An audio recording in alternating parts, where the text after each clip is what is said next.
Hello everybody, my name is Tanya and today we're going to talk about my favourite books by the wonderful Agatha Christie. So I just filmed a video talking about where you should start with Agatha Christie, but I thought as well as talking about places to start, I would let you know some of my personal favourites.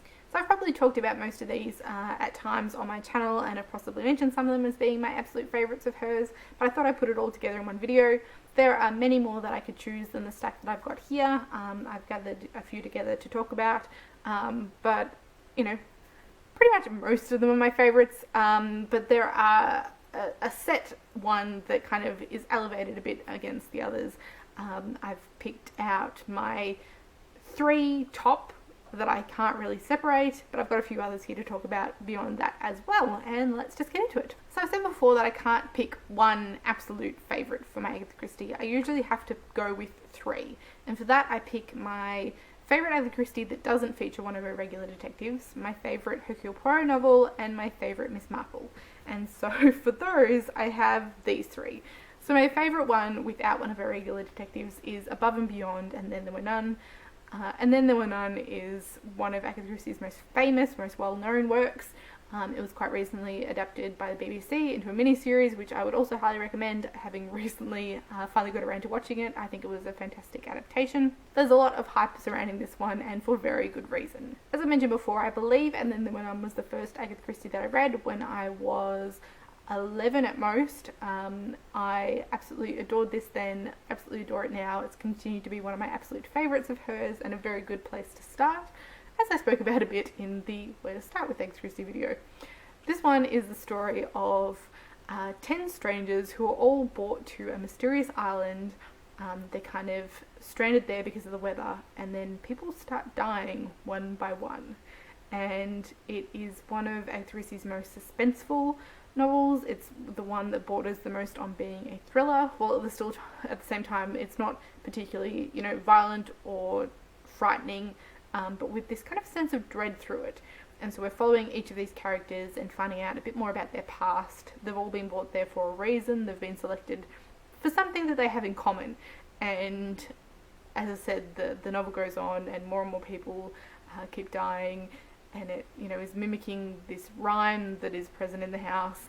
The solution is fantastic. I love this so much, and I really, after watching the miniseries recently, feel like rereading this one, but I can't because I've got to continue on with my chronological read through, and no rereadings allowed until I finish that. So I had best catch up on how far I'm behind this year, so I'm that much closer to finishing, which will be a very sad day, but also I'm very much looking forward to it.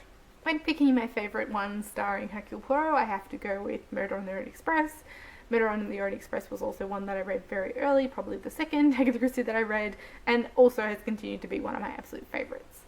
Murder on the Orient Express features her detective Hercule Poirot, as I said, and it is set on the Orient Express, the train that runs through Central Europe. One night on the trip, the train is banked in a snowdrift, and in the morning it's discovered that one of the passengers on the train has been murdered, and it goes on from there. And so they're kind of stuck, and Hercule Poirot puts on his detective hat and starts investigating.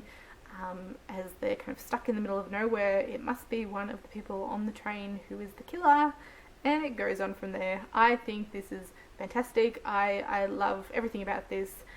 It's kind of divided into distinctive areas, and that the first part is focusing on the setup of the crime, and then Hercule Poirot goes through and interviews each of the passengers on the train and the staff and gets their stories, and then in the end he's kind of putting it all together, and then the big reveal.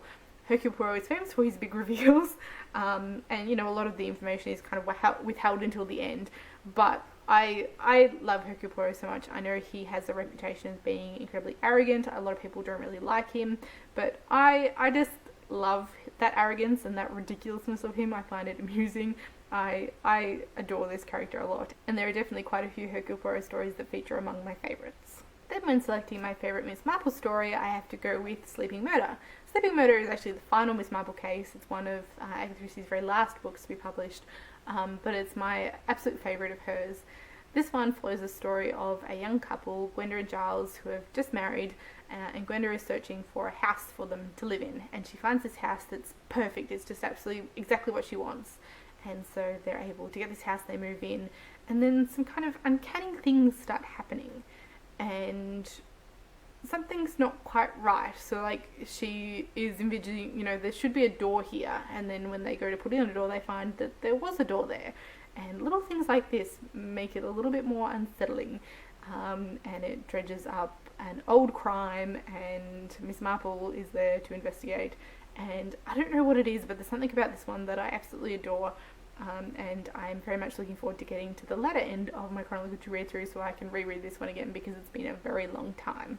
So they're my absolute top 3 Agatha Christie's, the ones that, you know, if I have to pick out a favourite, they come as a group package. This is my 3. But I've got a few more here to talk about. Like I said, I've probably spoken about many of these on my channel before in passing, but I thought I'd just show them here again. But this list could go on many more times than this one. So I said many of my favourite Agatha Christie's are Hercule Poirot stories, and I've got a few more here. That's this batch. These are all Hercule Poirot stories and all ones that I very much adore. The first one I have here is Peril at End House. This is another one that was fairly early in Agatha Christie's career. It was first published in 1932. This one is following the story of Nick Buckley, who is a young woman who seems to be having a few close calls with death. And Hercule Poirot, you know, becomes aware of this and sets himself on the case. This is one that features Hercule Poirot and again Hastings, who is his kind of Watson to his Sherlock. I can't really talk about what makes this one of my favourites without giving things away, but I would definitely recommend this one. I very much enjoy it. The next one I have featuring Hercule Poirot is this one, which is Death on the Nile. This is one that I had tried to read many years ago when I was a lot younger. I tried to read it and I didn't get past the first chapter. I wasn't really feeling it. There's a lot of darling this and darling that, and it just kind of put me off. But I came back to this another time and absolutely adored it. So if you're having a little bit of trouble getting into this one, I would highly recommend pushing on through, because I think it's fantastic. This is one that I've seen the David Suchet TV series adaptation quite a few times too, which is also excellent and would highly recommend. This is one of her longer ones. It's quite a chunky one in Agatha Christie standards, but it's perfect. So this one is set on the Nile, on a cruise of the Nile in Egypt, and what happens when the beautiful Lynette Ridgway is found shot dead. And so the backstory to this one is Lynette is on her kind of honeymoon tour with her new husband Simon. Simon was originally engaged to be married to Lynette's old friend Jacqueline, but Jacqueline is quite poor and Lynette is beautiful and an heiress and used to getting her way, and she takes Simon for her own. And this kind of personality trait in her is not necessarily made her a lot of friends. And then, as I said, she's found murdered on her honeymoon, and we go on from there. Again, I can't really talk about the reason that this makes my favourite because it gives away everything, but the solution of this one is just fantastic, and I would highly recommend it. And then the last one I have here featuring Hercule Poirot is this one, which is Dead Man's Folly. I'm sitting here thinking about all the other ones that I should have grabbed as well, but I need to cut this off somewhere. This is one I don't think I've really spoken about on my channel. It's one that I will be reading this year. I'm not sure whether I should have read it already because I'm so behind, or whether it's coming soon, but in either case I should have read this one by the end of this year. It's been quite a long time since I've read this. As well as being a Hercule Poirot story, this one also features sometimes character Ariadne Oliver, who is a murder mystery writer herself, and in this one she's hired to create a mock murder mystery for a village fete, and what happens when somebody actually winds up murdered. And I remember really enjoying this one. A lot of the detail has faded now, so I can't really remember, you know, who the whodunit is and the why done it and all of that good stuff, so I'm very much looking forward to reacquainting myself with this story sometime soon. Then I have a couple more Miss Marples to talk about, which are these ones. Here I have the big short story collection that it houses all of Miss Marple's short stories, and some other short stories thrown in for good measure. The short story collection in particular that I want to talk about is called The 13 Problems, and it is a group of younger people, including Miss Marple's nephew, who get together and kind of discuss different problems and try and stump each other. And Miss Marple's kind of sitting there in the background doing her knitting, and nobody is paying any attention to her or expecting that she's going to play any part in the proceedings. But of course it's Miss Marple who's the one who's able to solve all the problems when everybody else is stuck. And I really enjoyed this one. I think it's a lot of fun, and again it kind of epitomises her character of she's there floating in the background, but she knows more than you think she does. And the next one I have is this, which is 450 from Paddington. This is another one that I haven't read for a very long time and it will be coming up later this year. I think I read it alongside Dead Man's Folly actually. I can't remember which one comes first, but those two will be read in quick succession. And I'm very much looking forward to this memory trip. As this one starts, we're following a friend of Miss Marple's who's on a train, and as two trains kind of come together, she sees a glimpse into the train beside her where somebody is strangling a woman, and she kind of gets this quick glimpse and thinks she's seen what she's seen, but she's not sure and she doesn't know who to tell, so she comes to Miss Marple and things go on from there. Again, a lot of the finer detail of this one is gone at this point in time, so I'm very much looking forward to reacquainting myself with this, but I know that this is again one of my favourites. And then for the last one I'm going to talk about here, I picked out something that's a little bit different in the world of Agatha Christie. Agatha Christie sets her novels quite widely. She's had a great experience of different places, travelling around with her husband who was an archaeologist, and so she's had time in the Middle East, she's had time in different places around the world. So there are quite a few different countries that you can find Agatha Christie books set. They're not just all, staid mysteries in the English countryside. She has ones set wide around the globe, and this one I have here is set in a foreign country but also with a bit of a difference.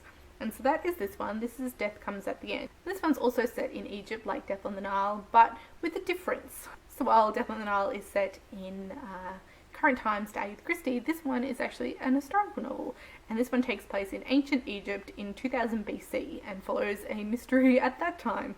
And I really enjoy this one for that kind of difference in the setting, and the different kind of lifestyle and problems that were happening at that time. And so I really enjoyed this as something a little bit different in the Agatha Christie collection, and the storyline of this one is great as well. This one is the following of the story of what happens when an older man brings home a young concubine to his grown children, and the tensions that arise from that. And again, this one is another of my favourites of her work. So they're just a few of my absolute favourites of Agatha Christie's work. Like I said, I'm thinking now, I should have bought that one and I should have grabbed that one and I should have talked about this, because there are just so many among her work that I absolutely adore. But here are a few that I would definitely recommend picking up if you are looking for another Agatha Christie read or are new to them. As I said, I filmed a video talking about where to start with Agatha Christie, but I think any of these would definitely be a good place to start as well. If you've read something by Agatha Christie, let me know down in the comments what your favourites are. And as always, thank you all for watching, and I will see you next time. Bye.